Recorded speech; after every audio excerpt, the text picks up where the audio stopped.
पर एक सवाल भी हमारे पास आया हुआ है अमरदीप सक्सेना जी का कि अगर अमेरिकी बाजारों में हाई बनता रहेगा तो फिर आईटी स्टॉक भी क्या यहाँ पे वैसे ही हाई बनाते रहेंगे? तो आईटी को लेकर के अभी क्या नजरिया बन रहा है? आज तो थोड़ा लाल निशान ही देखने को मिला हमें, हालांकि पिछले दिन जैसा आपने जिक्र किया था वो तेजी थी, लेकिन आज ये थोड़ा सा अटका है। तो अभी क्या कर रहा है यहाँ पे?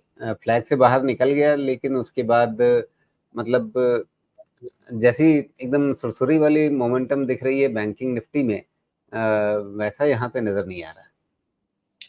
हाँ, बिकॉज एक्सेंचर ने अपने गाइडेंस को और कम किया ना, जो रेंज बनाया था।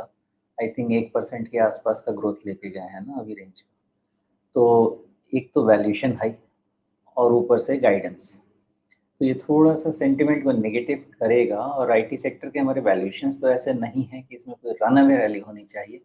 इनको भी सपोर्ट शॉर्ट कवरिंग का ही लेना पड़ेगा, अपने आप में बाइंग सपोर्ट बहुत नहीं रहेगी। स्ट्रक्चर वाइज कोई नेगेटिविटी नहीं है आईटी में, करेक्शन होने के चांसेस हैं, लेकिन स्ट्रक्चर वाइज कोई नेगेटिविटी नहीं है। सब पैरामीटर्स अच्छे बन रहे हैं। हो सकता है कि ये जो इसका गैप फॉर्मेशन हुआ है 34,000 के पास का, दोनों साइड गैप है, तो एक ट्रैवल आज ना कल ना परसों जब भी होना है हो, और फिर उसके बाद ये फिर से धीरे धीरे कंसोलिडेट करे और ऊपर जाए। आईटी को नेगेटिव नहीं मानना है, सबसे पहली चीज़। ट्रेडिंग वाई मानना है, दूसरी चीज़। तीसरी चीज़, 34,000 या उसके विसिनिटी में मेरे हिसाब से इसका रीवैल्यूएशन होना चाहिए, या तो वहाँ से जाके फिर से पलटेगा। ओवरऑल स्ट्रक्चर में होता यही है कि रिकवरी पूरी हो जाती है। रिकवरी पूरी अपने अपने स्ट्रेंथ पे नहीं करेगा। ये रिकवरी आप समझे टेलेंडर्स के हिसाब से ही करेगा कि अगर नैस्डैक चलता रहेगा तो थोड़ी बाइंग इसमें भी देखने को मिलेगी, क्योंकि जैसा मैं कहता हूँ नेताजी चलेंगे, कार्यकर्ता भी थोड़ा पीछे-पीछे चलेंगे।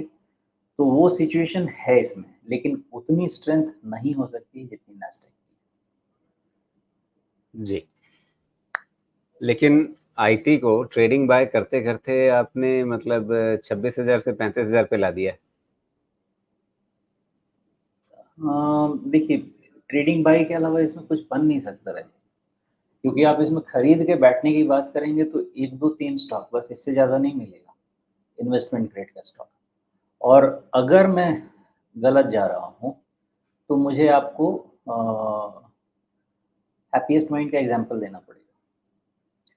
सूटा साहब खुद ही निकल रहे हैं इस वैल्यूएशन पे, रीज़न मुझे नहीं पता, लेकिन सेलिंग तो है। तो जो वैल्यूएशन पे अगर मैनेजमेंट को डिस्कम्फर्ट है रहने में, मैं एक एग्ज़ाम्पल ले रहा हूँ, बाकियों का मुझे नहीं पता, तो हम किस वैल्यूएशन, उस वैल्यूएशन पे हमारा कम्फर्ट क्यों होना चाहिए?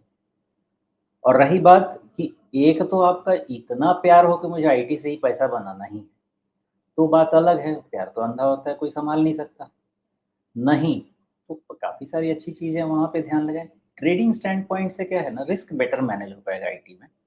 इन्वेस्टमेंट स्टैंड पॉइंट से पता नहीं, पोर्टफोलियो में जाने के बाद तुरंत निकलना पॉसिबल नहीं होगा ना, एलोकेशन हो गया तो। जी, बिल्कुल।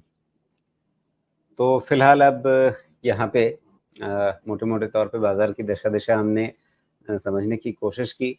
आज का दिन मुख्य रूप से दर्शकों के सवालों का है, तो ज़्यादा विस्तृत बातचीत अब फिर अपनी साप्ताहिक चर्चा में।